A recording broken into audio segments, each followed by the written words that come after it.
on guys, it is Steven, your semi-comprehensive reviewer here, and in today's video I'm going to be reviewing the Pulse 3D wireless headset for the PlayStation 5.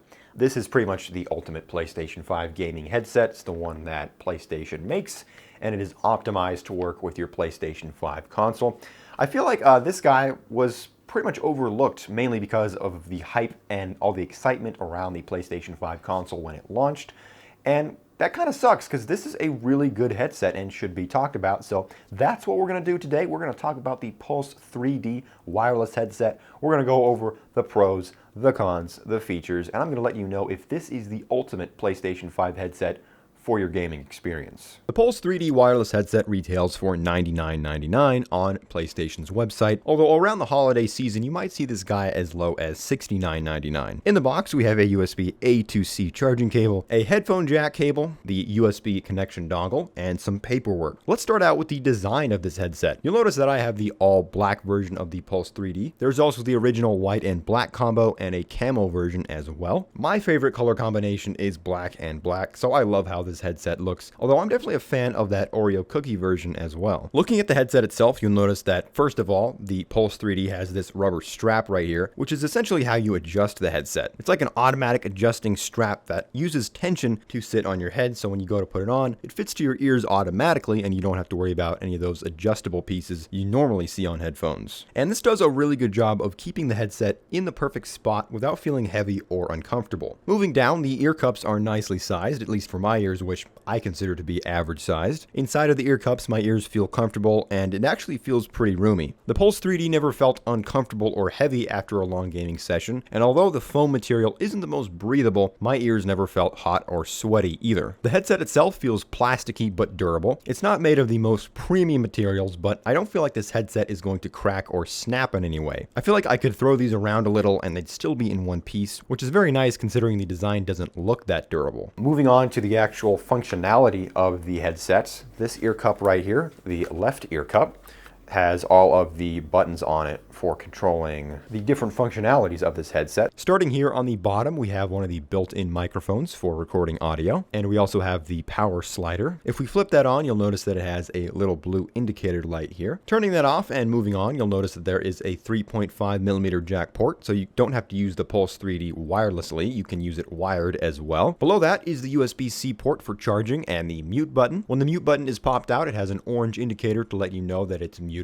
Love that. Moving up here, we have the volume buttons. The volume up has a little nub on it so you can tell it apart when you're reaching up on the headset and you can't see what you're actually pressing. I kind of wish that other buttons had like some kind of indicator, because there are a lot of buttons on this ear cup. They're all in the left ear cup and they're all similar in size. So oftentimes when I'm reaching back, I'm not sure if I'm hitting the mute button or the monitor switch or the power button. You kind of have to fumble around with it a bit and memorize where the positions are. Not really a huge thing, more of a nitpick, but I do wish that more of these buttons had like that little plastic nub that you can kind of feel for when you're reaching back to control the volume. Above that is the microphone monitor on and off, and this allows you to listen to audio coming into the microphones. Above that, you have the game and chat audio balancer. If you want to hear more of the game audio in your headset, press on that game button. If you want to hear more of the chat audio, you press the chat audio button. This feature is kind of unique to PlayStation as far as I know, and I really like it because there are a lot of times when I want to hear more of the chat audio because the game is loud, or vice versa. Lastly, on the top here is the second microphone for recording audio. Now, how you connect this headset to the PlayStation 5 and other devices depends. Of course, you do have that audio jack cable, so you can use it wired, but it is the Pulse 3D wireless headset, so you're going to use it wirelessly most of the time. And the way you connect is using this USB dongle right here. So this guy basically is just a USB Bluetooth receiver. You just plug it into one of the ports on your PlayStation 5 console, and it will automatically reach out and connect to the Pulse 3D. Now, at first you might be like, well, a USB dongle is kind of weird. Why wouldn't you just connect using Bluetooth?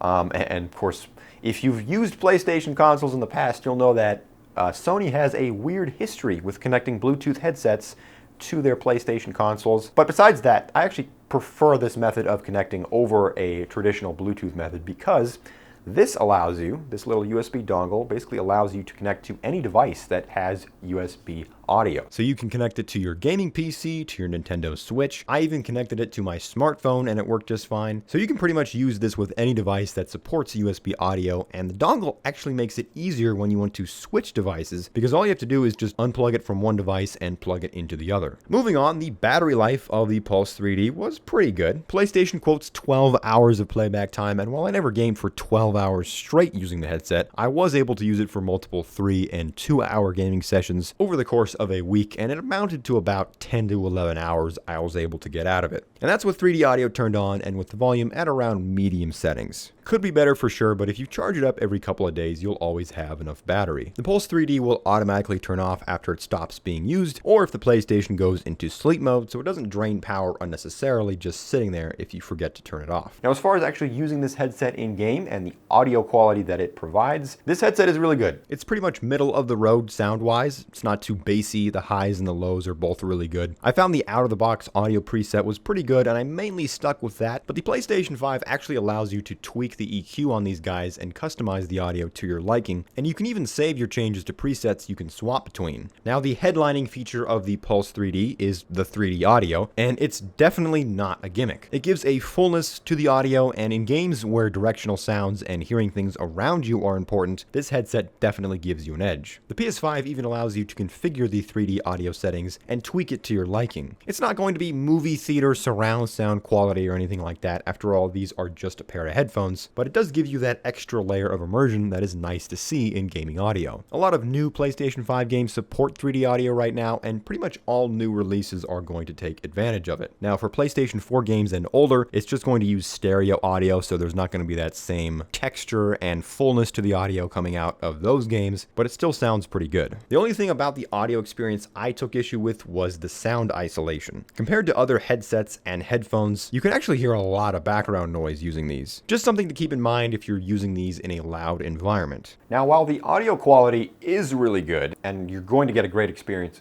hearing audio, actually speaking into the microphones and recording audio is a whole different story. These microphones are pretty much garbage. There are 2 mics here on the headset, and they're both on the left ear cup, and I'm going to give you an example of the audio right here. I'm going to start by giving an audio baseline. This is my other gaming headset, the Razer Kraken wired headset. This guy usually retails for around $40, and this is what that sounds like. I'm now recording using the Pulse 3D wireless headset. I am using it wirelessly connected to my Mac to record the audio, and that's what that sounds like. Lastly, I'm using the Pulse 3D. This time I'm using it with a wired connection, once again connected to my MacBook for recording audio, and this is what that sounds like. Of course, with something like this, if you're just going to hop in a game chat and you need your voice to be recorded, it's not terrible.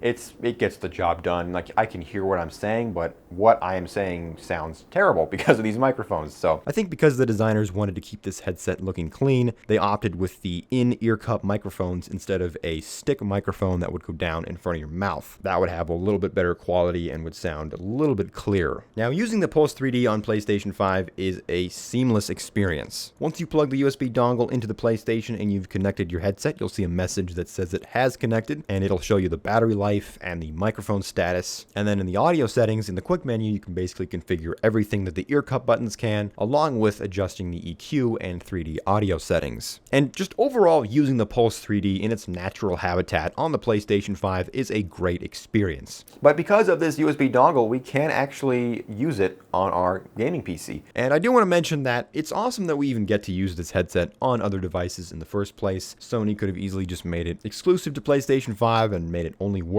with PS5 consoles. Now, that being said, the experience on PC and other devices sucks. As I mentioned before, the microphones are not that great, so you're really not going to use this headset for the microphone quality. Obviously, the main selling point of this is the 3D audio and how awesome that is, but on PC, you don't really get the same experience. By default, it's going to be stereo coming out of the headphones, not 3D audio. You can tweak the audio profiles a bit if you go to the settings for the headset, and I was able to configure mine to sound similar to how it does on the PlayStation 5, but it definitely wasn't the same. Now, functionality-wise, using this headset on PC is even weirder. Obviously, the specialized buttons on the headset don't work on PC, but for some reason, you can't control the volume using your keyboard volume buttons or the Windows volume slider. You can't even mute mute the volume using your computer. It'll still play sound through your headset. The only way to change the volume and to mute the audio is to actually use the buttons on the headset, which is kind of inconvenient because, as I mentioned before, sometimes these buttons can get a little bit mixed up here on the ear cup, so you might be fumbling around a bit trying to figure out which one's the volume slider and which one's the mute button. So yeah, just kind of weird that volume adjusting is not supported on PC. I also tested the Pulse 3D on PS4, and while it works a little bit better on PlayStation 4 compared to other devices, it's definitely not the same experience as on PlayStation 5. It'll show you the battery percentage of the headset when you go to plug it in, and it will connect automatically, and it'll set it to the default audio device and default microphone, but you can't adjust any 3D audio or sound settings through the PlayStation 4 because it doesn't support the 3D audio feature. Now, how does this compare to other headsets in the whole PlayStation 5 gaming headset space?